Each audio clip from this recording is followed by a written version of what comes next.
रिझर्वेशनच्या प्रमाणाच्या पेक्षा जास्त कॉम्पिटिशन हे ओबीसी कॅटेगरीमध्ये आहे. नव्हे, सगळ्यात जास्त कॉम्पिटिशन असलेला प्रवर्ग टेट 3साठी ओबीसीचा आहे. आणि मग अशा परिस्थितीत 120+ असणारे ओबीसीचे विद्यार्थीसुद्धा अगदी आपला विथ इंटरव्ह्यूला नंबर लागतो की नाही अशा परिस्थितीत आहेत. सत्य ते सत्यच असतं आणि ती आकडेवारी स्पष्ट करते आहे. 150+ ओबीसी विद्यार्थी असं आपण गृहीत धरलं की ओपनमधून काउंट होतील, ओपनमध्ये जातील. तर ही अशाही परिस्थितीमध्ये 150चे जे खाली आहेत 140 ते 50, 140-150 त्यांचीच संख्या अफाट आहे. 130+ टू 150 यांची संख्या ओबीसीमध्ये अफाट आहे. मग अशा परिस्थितीत ओबीसीच्या विद्यार्थ्यांचं मनातील धाकधूक वाढणं साहजिकच आहे. मग अगदी 129 वाला विद्यार्थीसुद्धा कमेंट बॉक्समध्ये व्यक्त होऊन विचारतोय, सर काही होप्स आहेत का? आता लिमिटेड प्रिफरन्स असल्यामुळे होप्स तर 110+ ओबीसी कॅटेगरी असू द्या अशा सगळ्यांनाच आहेत.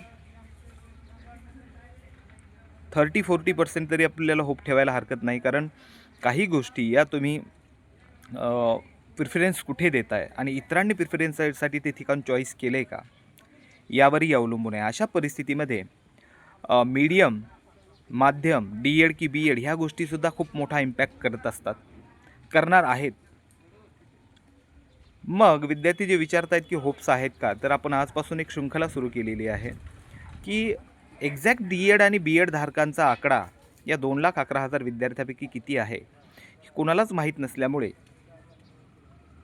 आपण काय करणार आहोत, सॅम्पल सर्वे पद्धतीने प्रत्येक कॅटेगरीचं एक व्हिडिओ देऊन त्या कमेंट बॉक्समध्ये विद्यार्थ्यांनी व्यक्त व्हायचं आहे.